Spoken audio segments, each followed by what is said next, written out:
comme je disais, on est en train de se rapprocher ici du moment de la vente. Et à mesure qu'on se rapproche du moment de la vente et qu'on va parler de l'offre, une offre, c'est 4 choses. Je ne sais pas si tu vas avoir la place pour les expliquer là, mais je pense que oui, parce que je suis très très fort. Une offre, c'est 4 choses. C'est le quoi. Qu'est-ce que je vais recevoir? C'est le comment. Comment je vais le recevoir? Donc par exemple, vous allez, d'ici 2 semaines, vous allez être un joueur de piano exceptionnel. Donc c'est quoi? C'est un cours de piano. Comment? C'est comment je vais vous diffuser le cours. Ça sera, vous allez venir, on va le faire ensemble, ça sera sur Internet, ça sera un cours audio, ça sera un bouquin. Comment? C'est le combien. Combien ça coûte? Et c'est aussi un comment, c'est-à-dire c'est comment on paye. Quelles sont les modalités de paiement? En combien de temps je vais payer? Est-ce qu'il y a des facilités de paiement? Est-ce que je peux essayer et payer plus tard? Ça fait aussi partie de l'offre. Donc, c'est 4 choses. C'est qu'est-ce que j'offre et comment, combien ça coûte et comment on paye. Maintenant, pour que mon client ait envie d'acheter au moment où je vais proposer, on va utiliser une technique, on l'appelle l'offre irrésistible. Et Yannick a utilisé ça alors que il faisait une proposition d'un produit, enfin d'un service, pardon, hors ligne.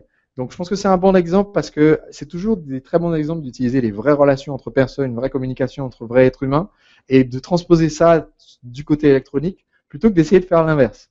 Donc, Yannick, est-ce que tu peux nous parler un petit peu justement de comment tu l'as fait? Donc, Yannick travaille avec des très grosses entreprises. Je ne pense pas qu'on puisse dire tous les noms, donc je te laisse un petit peu Non, expliquer. pas tous les noms, mais effectivement des grosses entreprises dans le domaine du high-tech, notamment un gros fournisseur de systèmes d'exploitation, le plus gros, je pense, mondial. Et donc voilà, Donc, nous donc tairons le nom. ouais, non, nous tairons le nom, mais je pense que tout le monde a compris qui c'était.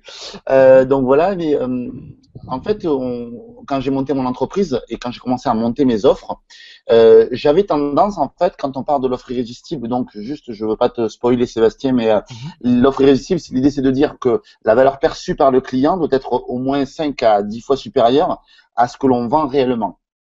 Voilà, Oui. j'espère que je l'ai dit dans le bon sens. Non, c'est ça, c'est exactement ça. Voilà. C'est Et moi, en fait, quand montrer j'ai monté mon qu'il y a une offre, base 5 fois ouais, plus. Ouais. tout à fait. Et quand en fait j'ai monté mon offre au tout départ, en fait, donc il y a 2 ans, j'avais monté mon offre en faisant en sorte que ma balance elle soit totalement équilibrée en fait. C'est-à-dire que ben, le client payait pile Il ce qu'il paye ce avait qu'il comme va service. recevoir. Il va recevoir 1000 euros de valeur et il paye 1000 euros. Exactement. Alors j'arrivais quand même à bien vendre parce que ben voilà j'étais issu de ce milieu-là et que j'avais pas mal de relations. Mais quand j'ai vu tes vidéos, en fait, je me suis dit mais c'est pas ça qu'il faut que je fasse, il faut que je revoie mon offre et que j'en donne mais 10 fois plus, clairement. Et sans que ça me coûte évidemment en argent et en investissement plus cher à moi, c'est l'idée quand même. Hein. Donc voilà, et donc du coup j'ai rajouté des tas de services, des tests de compétences, parce que moi je forme des commerciaux. Et donc j'ai rajouté des tests de compétences commerciales que j'ai mis, que j'ai inclus, que j'ai valorisé d'abord et inclus ensuite dans l'offre. J'ai rajouté des rapports supplémentaires, j'ai rajouté des tutos pour que le client ce soit plus facile et j'ai fait en sorte vraiment de lui faciliter la vie un maximum à mon client pour qu'il soit vraiment accompagné.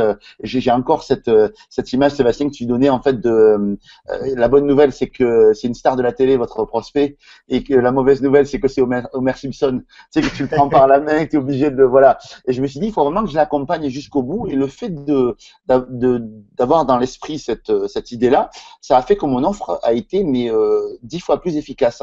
À tel point même que, et c'était bon signe, que même moi, je me suis dit, mais t'en mets trop, presque tu te fais avoir, quoi. Voilà, et c'était rigolo parce que j'étais en train de suivre la formation et que toi tu disais en plus dans la formation, si vous commencez à vous dire que vous vous faites avoir, c'est qu'elle est à peu près irrésistible votre offre. Voilà, Donc du coup exactement. j'ai trouvé. C'est là le seuil. Tant que je fais une offre et où je me dis pas, ah, mais c'est franchement abusé, je sais pas pourquoi je fais une offre pareille. Tant que j'ai pas ce sentiment-là, c'est que je suis trop dans ma zone de confort et je fais effectivement, comme tu disais, l'offre équilibrée. Exactement. Et non content de ça, donc au début je me suis dit bon ça va te demander un poil de travail supplémentaire, mais bon finalement tu vas avoir beaucoup de satisfaction. En fait ça a fait que j'ai eu 2 fois plus de commandes. Et donc du coup, ben, ça a été quand même plutôt chouette chez moi, même chez des clients que j'avais déjà et chez qui j'avais un, tu sais comment ça se passe les appels d'offres, tu as un volume d'achat supplémentaire, ensuite on doit déclencher d'autres argents en fait, ils appellent ça des PO. Donc pour voilà, et j'en ai eu plein. C'est-à-dire j'ai eu plein de gens en fait qui m'ont dit écoute on va t'en prendre supplémentaire plutôt que de former 400 vendeurs en fait on va en former 600 et voilà ça a fait en fait boule de neige et voilà alors qu'au début j'avais un peu l'impression de me faire avoir quoi.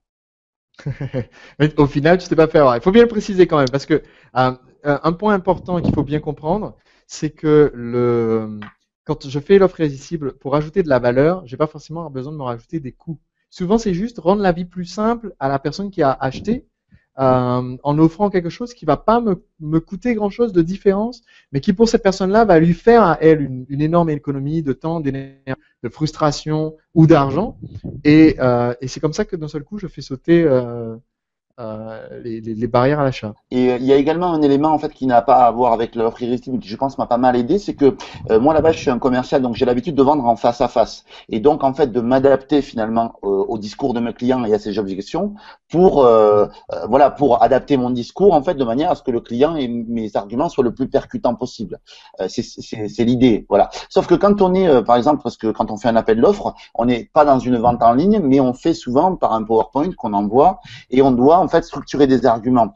Et ça m'a beaucoup aidé en fait là, le lancement orchestré, parce que du coup ça m'a aidé à structurer mes arguments de manière à ce que je puisse toucher un maximum de personnes.